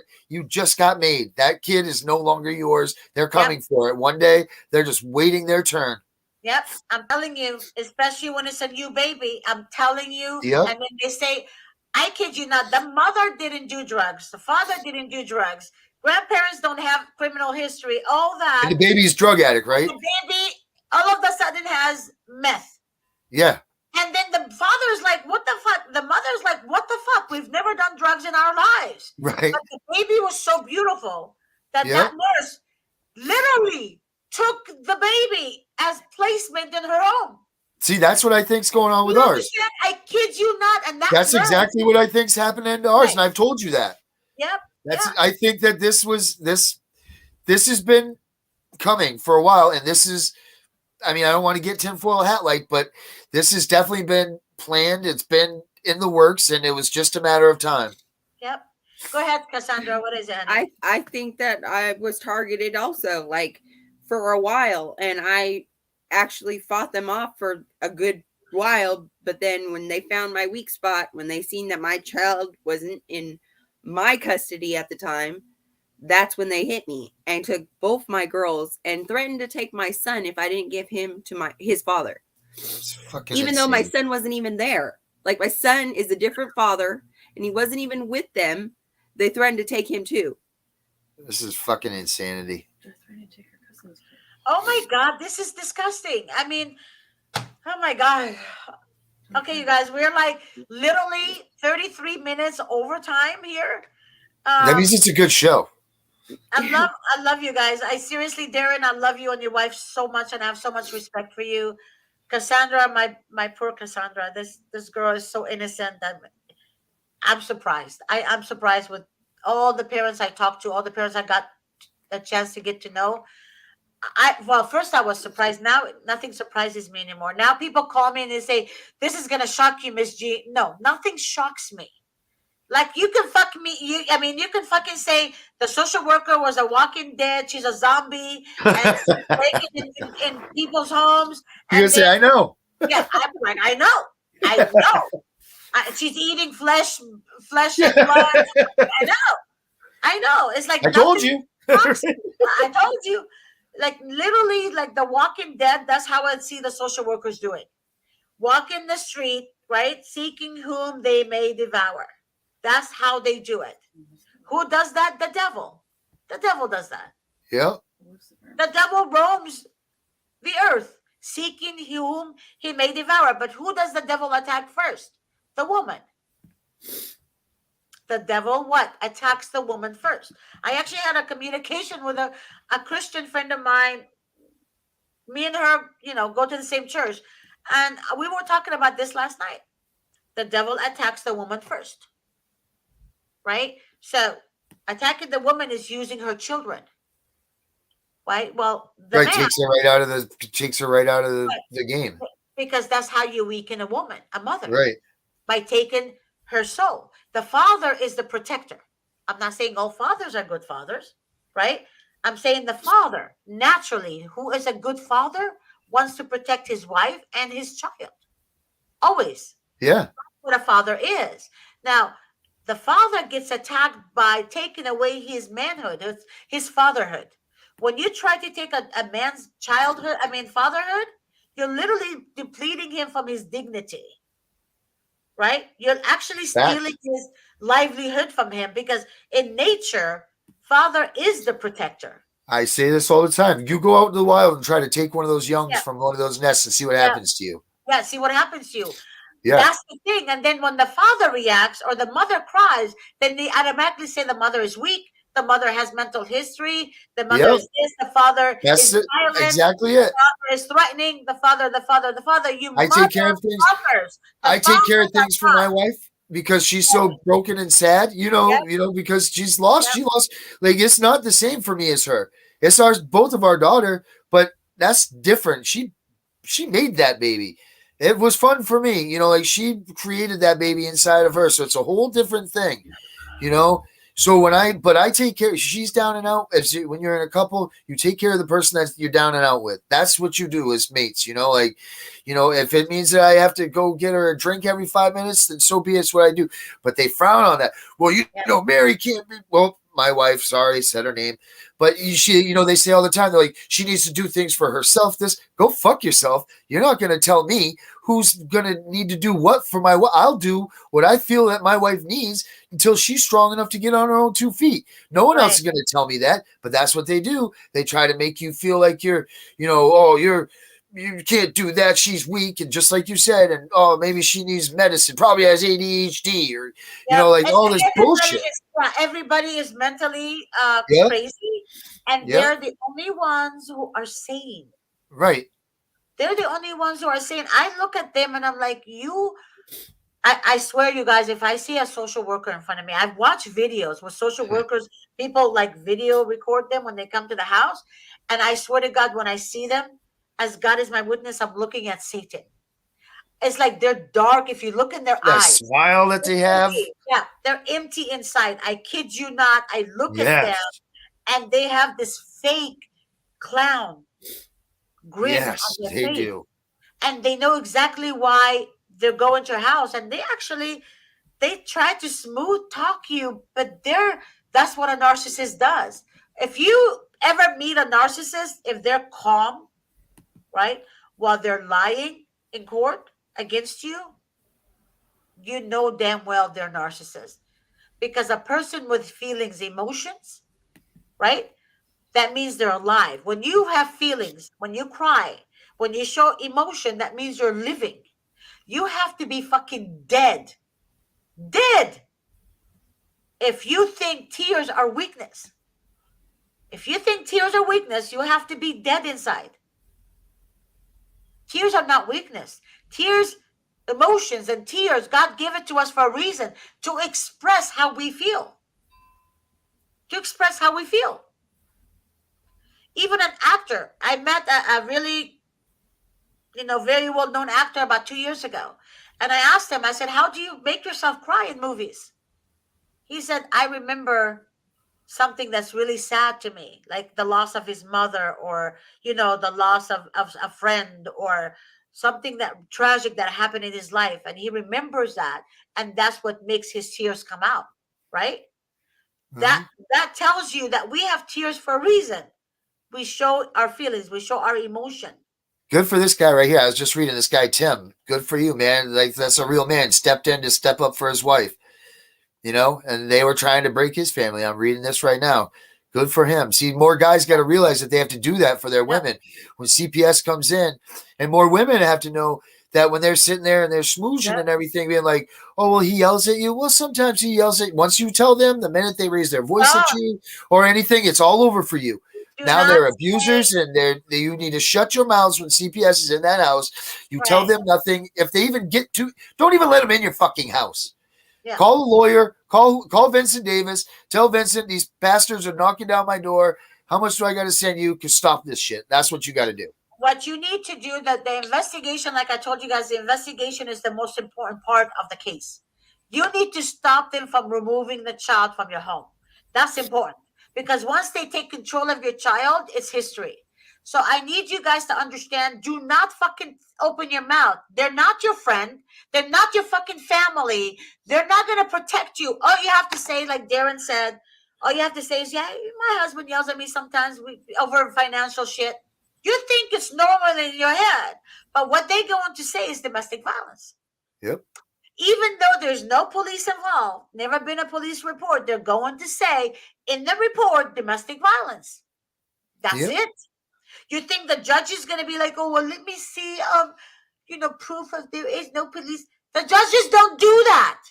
No. They fucking don't do that. And I keep, I find myself yelling at people, not yelling, but shouting at people. Maybe they can hear me louder, but they don't. People don't listen to me. Don't talk to the social workers. Right. You know how many people I talk to, and they're like, well, I talk to them. Why? Shut up. Did your lawyer tell you to talk to them? They're not your friends. Yeah, they're not. They hate you. People say, Miss G, they said if we don't come in, they're going to bring the police. Let them. Okay. Bring the police. Right. Where is the warrant? Where is the fucking warrant? They bring the police to intimidate you, because when you see a uniform and a fucking badge and a gun, right? Yep. You're intimidated. But even Gestapo tactics. They know the law. Cops knows they can't enter your home without a warrant. Right. They can't. They cannot. So a social worker brings them to intimidate you. You guys need to understand that. The social worker, the coward, piece of shit, social worker, bring cops to intimidate you. Yep. To make you, what's the word I just had in my, but to conform you to, there's no question now. Give me your fucking kid. Yep. That's Give me your kid. Mr. Officer, give me your kid. That police officer has no right being there to take your kid unless he has a warrant. That's not the But law. you know what? I bet you 90% of the people, because of the police officers there, here you go. Take her, please. Yes. Yep. Because of cops. Right. Oh my God, people, you have rights. You do. But just stop fucking talking. Yeah, just shut up. We were on the phone with one of our clients. I was on the phone. The attorney was on the phone. We were on 3-way call, and me and the attorney are like, do not talk to them. Do not. And they're there to take their children. And we can hear the parents saying, telling them too much. Too fucking much. Right. Just shut up. Just shut up. Don't say too much. The more you talk, like the attorney, what did the attorney say? Talk less, smile more. Right. Talk less, smile more. One question. Do you do drugs? No. Some people say, well, I did drugs back when I was 17. And, they said, I stopped, but it was just an experiment that I was trying to do, when I was 17. I'm 52 now, and blah, blah, blah, blah. Why in the fuck do you even have to say all that? Do you do drugs, yes or no? Fucking answer yes or no. No, I don't. That's it. So? Why do you have to mention gazillion 35 years ago? Why? Why? For what? Just gets you into more shit. That's all it does. Being honest doesn't work in this game. Right. And in the fucking report they write down, they do drugs. Yep. And you defending yourself to the judge, guess what? The judge is going to keep you silent. You can't fucking open your mouth in court. You can't fucking tell the judge, I told the social worker that I did that when I was 17, Your Honor. I'm 50. I'm in my 50s now. I haven't done that. They don't give a fuck. No. You already opened Pandora's box. The social worker's in. Fucking devil, you're telling the devil, hey, welcome. This is your home now. Here, you want some? They already have the gun. Yeah. You gave them the bullets. It's the devil. I call them the devil. They are the devil. They are the devil. And they will reap what they sow. I'm going to end the show by saying this. CPS, judges, court pretenders, anybody in the legal system, or anybody that carries a badge, whether you're a firefighter, a police officer, it doesn't fucking matter. A worker, a CPS attorney, all that. You guys will reap what you sow. God is still on the throne. He might be patient to anger, but I kid you not. Once you guys feel his wrath, you're going to wish you've done things differently, because each and every one of us will reap what we sow. What you do to others will be done unto you, and the measures that has been done unto you will be so severe that you will not be able to get up. A righteous can fall 77 times and get up. But a evil person, once they fall, they will not be able to get up again. Because that's how fucked up your life is. And whatever you do to mothers and good fathers out there, you fucking reap it and reap it and reap it and reap it. And one day you're going to go on your knee. You're going to get down on your own fucking knee and ask for forgiveness. And by then it'll be too late, buddy. Because you're going to, I don't know how God is going to do it, but either you go up there or down there, it doesn't matter. Whatever your life is going to take you, the afterlife is going to take you. Once you reach that point, there is no forgiveness after that. Well, time's You up. gotta change your life on earth right now. You guys are doing it for money. Guess what? When you fucking die, when it's the end of your fucking days on earth, you're not taking a U-Haul with you, motherfuckers. You're not gonna take a dime with you in your grave. So you're doing that for money? You're selling children for money? You're fucking stealing children for money? And all these fucking judges sitting, you think there's no higher judge than you? God is higher than you. Whether you believe in God or not, God exists and he is higher than you. So you too will be judged. All these judges, they also will be judged. And that's the way I look at life. You might not face tragedy on earth, but you will face it when you meet your creator. Yeah, we're only here for this much of life. Yeah. Only this much. Infinity is a long fucking time. Yep, no matter what you do, you can't escape judgment. You cannot. So all these people who are in jail, like, there's so many people innocent in jail. So many people are innocent in jail. Because the system is fucked up. The system is broken. The system is fucking broken. And we are warriors. You know, like my friend told me, she said, you're a warrior, Georgette. I understand what she's talking about, because injustice, if it doesn't hurt you, if it doesn't make you think about helping other people, then something is wrong with you. We are all God's warriors. That's why we're dealing with this. We are fighting demons, but we're not fighting against flesh and blood. Remember, demon needs a body to nest in it. So these motherfuckers are being used by Satan himself. Yep. So that's why we are God's warriors. We are fighting against the unjust. You know? All these people all these people who are fucked up and stealing and corrupting and hurting people, innocent people. These people are who we are fighting against. So like I said to you guys before, we need to get together. We need to be one hand. We need all the nations to protest. I see people protesting over March 7th. March 7th. Fucking shit. People protest over the dumbest shit, over celebrities, over this, but what about the children? Oh, they take the children because parents are bad. No, motherfuckers, unless it happens to you, you will not know how fucked up the system is. And how much they say parents. And you know what's so sad? CPS brings people like, yeah, I've been on cocaine. I take cocaine every day. I do this, I do that.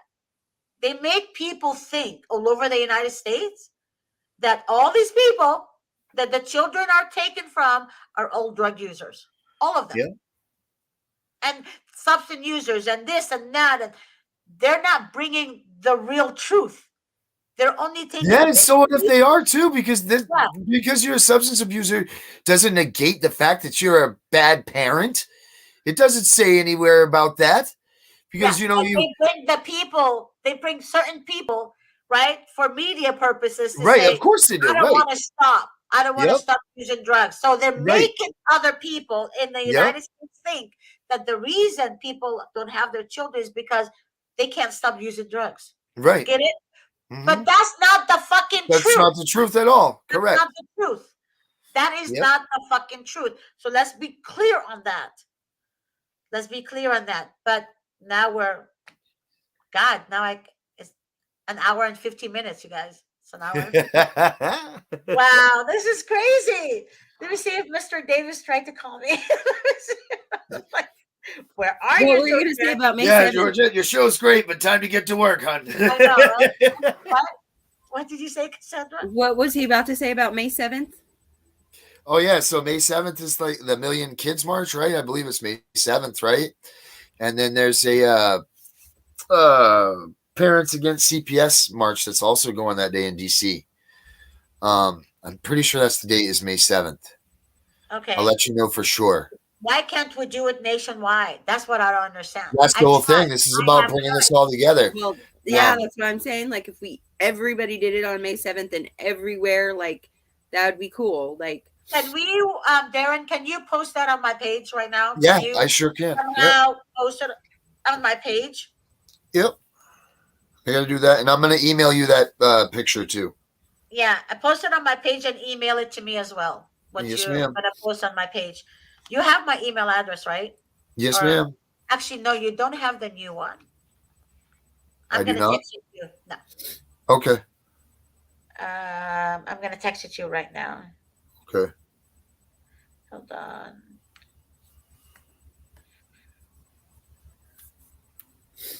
You still have the same number, I hope.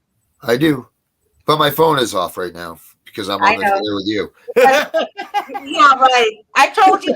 No, I did.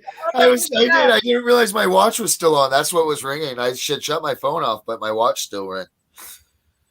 Okay, I texted it to you. Oops. Okay, cool.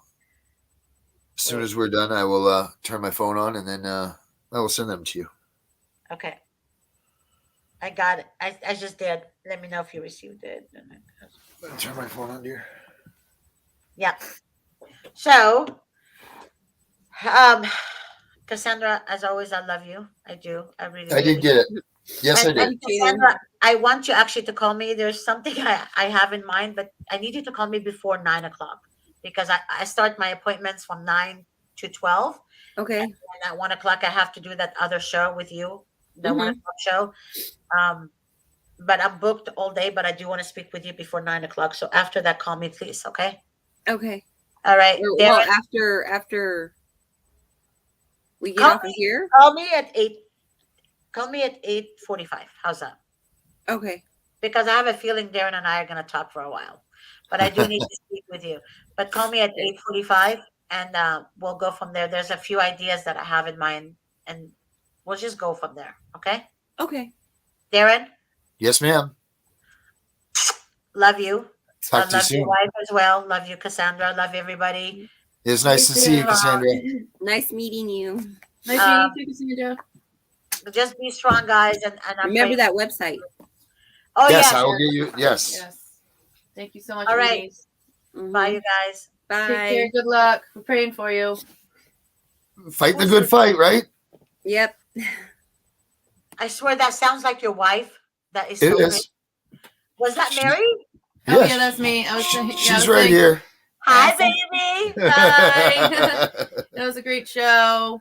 Thanks, Thank you, love. ladies. We're praying for you, Cassandra. We're your praying for everybody, pumpkins. baby. Yeah, I know. I'm gonna talk to you guys soon. Okay. Okay, Alrighty. thank you. Bye, you guys. Bye. Talk Take to you care. soon.